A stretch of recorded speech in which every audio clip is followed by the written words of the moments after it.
যে মামলাটা সাবমিট করেছে কেরানীগঞ্জ আদালতে, ওইখানে রবিউল্লাহ তালুকদার হারলে পরে উনি আপিল করে আপিল আদালতে ওনারা জিতে। আচ্ছা, অর্থাৎ 3 তালুকদারের বাপ রবিউল্লাহ তালুকদার জিতলে আবার ওই হারা গিয়ে আপিল করে হাইকোর্টে, সেখানে তারা হারে। আচ্ছা, হারার পর ওরা আবার লিভ টু আপিল করে, সেখানেও তারা হারার পরে এটা রায়টা বের হয়েছে যে উনি যে দেখাচ্ছে 13 সাল।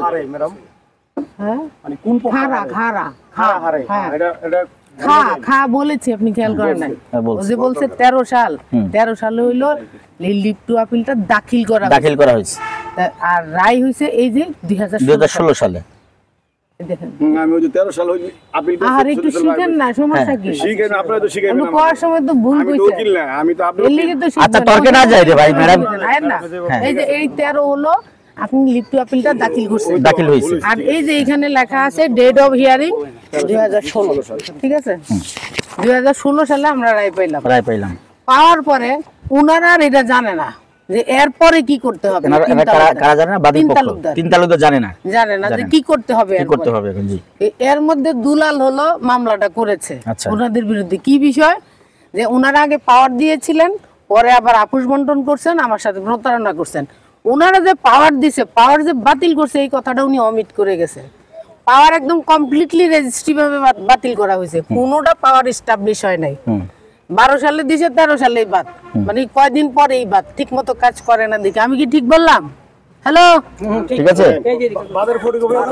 হ্যাঁ, বাদের সব কপি আছে, আপনি যত কপি চাইবেন সব দিতে পারবো। এখানে একটা বান্ডেল করা আছে। বাতিল হওয়ার পরে 2টা পাওয়ার দেওয়া হয়। একটা পাওয়ার বাতিল করা হয়েছে কমপ্লিটলি, আরেকটা পাওয়ারে গিয়া, পাওয়ার মানে কি, আমি আমার ঘর তত্ত্বাবধান করার জন্য একজন টেক কেয়ার রাখছি, কেয়ারটেকারে আমি যখন খুশি বাদ দিতে পারবো। কেয়ারটেকার ওইটা যদি কয় না আমি যাবো না, এটা হইলো গাদ্দারি, এটা হইলো স্বৈর শাসকের সমান হয়ে গেল। কেয়ারটেকারে আমি বাদ দিয়ে দিলাম, কেয়ারটেকার ওইটাকে আমি বাদ হই নাই। কইয়া গিয়া সে কেরানীগঞ্জ আদালতে একটা মামলা করলো যে আমারে যে বাদ দিছে এই বাদ আমি মানি না। সেটা এখন সাক্ষী চলতেছে। সাক্ষী পর্যায়ে গিয়ে ওই মূল যে পাওয়ার যাকে দেওয়া হয়েছে সে মারা গেছে। আমরা সবাই জানি যাকে পাওয়ার দেওয়া হয়, পাওয়ার মরে গেলে কাগজও মরে যায়। এইটা ওনারা মানে না। আগে যদি দেয়া থাকে এই সময় তো বাদই দিছে, বাদ দেওয়ার পরে গিয়া মামলা করছে। আমার কাছে কাগজ কথা বলবে, আপনি গান নাড়লে তো হবে না। 2013 দেখে 16 বানায় দিল, 16 রে 13 বানাইলো। আমার কাছে কাগজ আছে, কাগজ প্রমাণ হবে।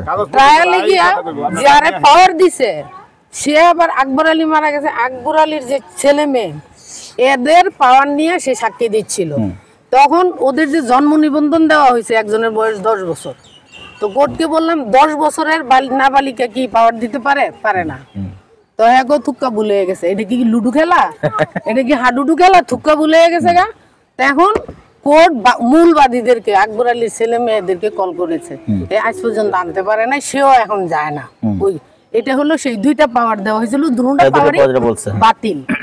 কবে করা হয়েছে? সেই 12-13 সালেই বাদ দুটোটা। আর এইটা রায় হয়েছে 2016 সালে। ওদের কি কোনো সার্টিফিকেট কপি আছে যে বাতিল করছে এটা? হ্যাঁ, সব আছে এখানে, বান্ডেল করা আছে। আমি সব বুঝাই একটা করে দেব। ঠিক আছে, বলেন। ডকুমেন্ট কথা বলবে।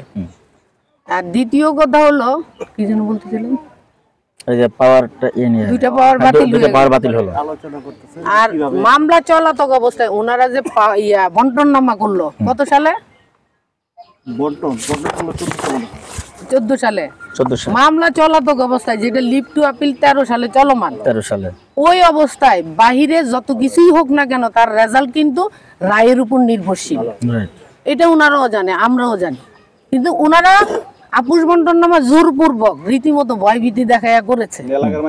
করার পরে যাক মাইনা নিছে, ওনারা কিন্তু মেনে নিছে। এটা আমি কোর্টেও বলছি, স্যার করছে ঠিক আছে, আমরা মাইনা নিছি, তুই সুখ শান্তিতে থাক। উনি আবার করলো কি, কারো কুবুদ্ধিতে ওই আগে পাওয়ার দিছস কে, দিল মামলা করে একটা 19 সালে। ফোনটা রাখেন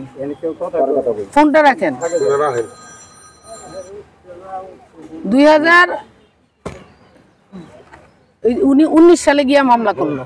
করার পর অ্যারেস্ট হলো ওনারা। অ্যারেস্ট হওয়ার পর জামিন হইলো। কেমনে জামিন হয়েছে, কি হয়েছে আমি জানি না। আমি আসছি 19 সালে এই মামলায়, ইন করেছি 19 সালে। আসার পরে এই কাগজ নিয়ে গেলাম হাইকোর্টে, হুম যে স্যার আমার জমি আমার সবকিছু মামলা চলাতক অবস্থায় আপোষ করছে, পাওয়ার দিছে, পাওয়ার বাতিল করে দিছে, আমি কি লিগে অ্যারেস্ট হবো, আমি কি লিগে জেল খাটবো। তখন জজ সাহেব বলছে যে জেল তো খাটবে অপরপক্ষ, এরা কেন খাটবে, এরা তো জমির মূল মালিক, এরা তো রায় পায় নাই কোনো আদালতে। এই যদি লিভ টু আপিল পর্যন্ত গিয়ে রায় পাইয়া থাকি তখন পর্যন্ত তো ওরা এই জমির মালিক না, তাইলে এরা কেন জেলে যাবে। এই কথার উপরে মামলা স্টে হয়, দুলালের মামলাটা। আচ্ছা স্টে হওয়ার পর ওই বিচারপতি আমাকে বলছে আপনি মামলা করেন না কেন। আমার 2005 সালে সুপ্রিম কোর্টে এনরোল, আমরা একটা মামলা করছি ওনাদেরই জাল